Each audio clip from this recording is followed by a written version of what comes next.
हरे कृष्णा हरे कृष्णा हरे कृष्णा कृष्णा कृष्णा हरे हरे हरे राम राम राम हरे हरे। सनातन दिव्यता में आपका स्वागत है और मैं हूं पतम गुप्ता। गीता सार की श्रेणी में आज हम चर्चा करेंगे अध्याय 2, द्वितीय अध्याय की, जिसको सांख्य योग कहा गया है। दूसरे अध्याय का सार इस प्रकार है। श्री भगवान ने इसमें मुख्य 3 बातें कही हैं। प्रथम, हम शरीर नहीं हैं, हम आत्मा हैं और आत्मा अविनाशी और सनातन है। इस प्रकार आत्मा अविनाशी और सनातन होने के कारण असंख्य शरीर धारण करती है। जिस प्रकार मनुष्य अपने पुराने वस्त्रों को त्याग कर नए वस्त्रों को धारण करता है, उसी प्रकार जीवात्मा पुराने और जर्जर शरीर को त्याग कर नया शरीर धारण करती है। आत्मा अमर, नित्य, सनातन, पुरातन और अविनाशी है। इसे शास्त्र काट नहीं सकते, वायु सुखा नहीं सकती, जल गला नहीं सकता, अग्नि जला नहीं सकती। आत्मा अक्षर, अचल, स्थिर रहने वाला, अव्यक्त और विकार रहित है। आत्मा परमात्मा का ही अंश है। दूसरी बात, कर्म करना हमारे अधिकार में है, पर फल हमारे अधिकार में नहीं है। कर्म करने में हम स्वतंत्र हैं, पर फल प्राप्त करने में हम स्वतंत्र नहीं है। श्री भगवान जब जगत की रचना करते हैं तो रचना के साथ कुछ शाश्वत नियम भी रहते हैं, क्योंकि परमेश्वर सर्वनियामक है, प्रभु हैं।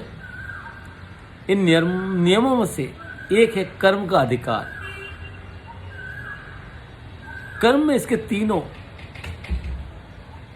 भाग आ जाते हैं। पहला विचार, दूसरा वाणी और तीसरा विचार और वाणी का कर्म में कार्यान्वित होना, जिसे कर्म भी कह सकते हैं। कर्म के 3 भागों की स्वतंत्रता में परमेश्वर हस्तक्षेप नहीं करते हैं, पर उसका फल कर्म के अनुसार ही निर्धारित होता है।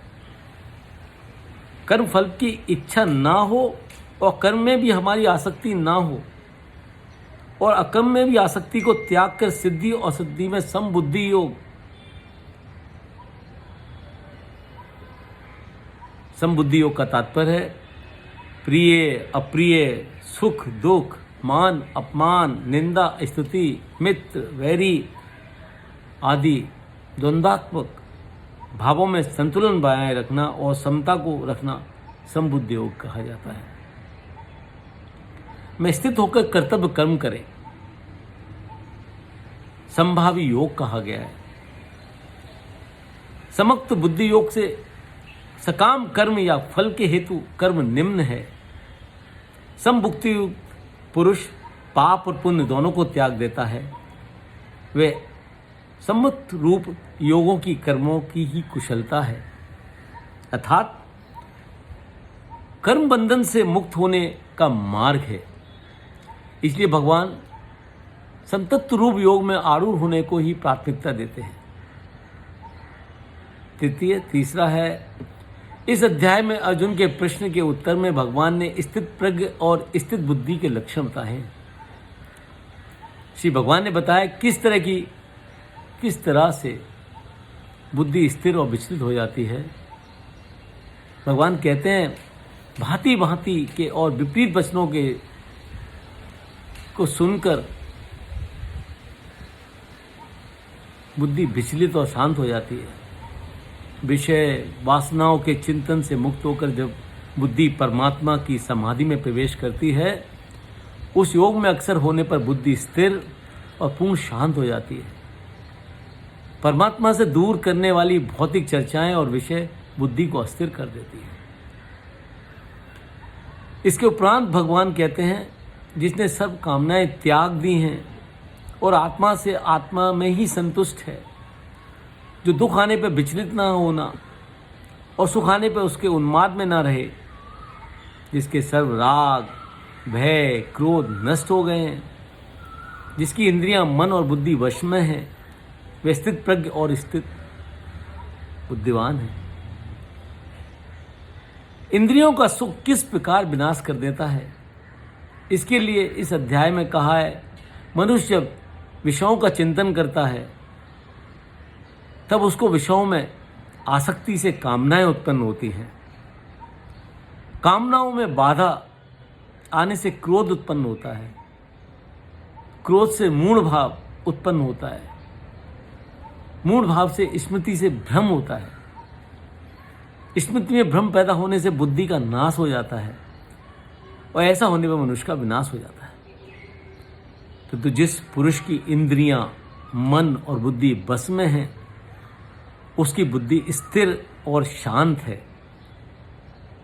सब कामनाओं को त्यागने वाला, ममता रहित, अहंकार रहित, लालसा रहित पुरुष शांति को प्राप्त होता है। स्थित प्रज्ञ और स्थिर बुद्धि वाला मनुष्य महान कार्य कर सकता है, आत्मज्ञान प्राप्त कर सकता है। तो ये था सांख्य योग का सार। आशा है आपको अच्छा लगा होगा। कि वैसे लाइक करें, अपने मित्रों को फॉरवर्ड करें। अगर आपने मेरा चैनल सब्सक्राइब नहीं किया है तो उसे सब्सक्राइब करें। अगली श्रृंखला में अध्याय 3 का सार प्रस्तुत करेंगे। हरे कृष्णा।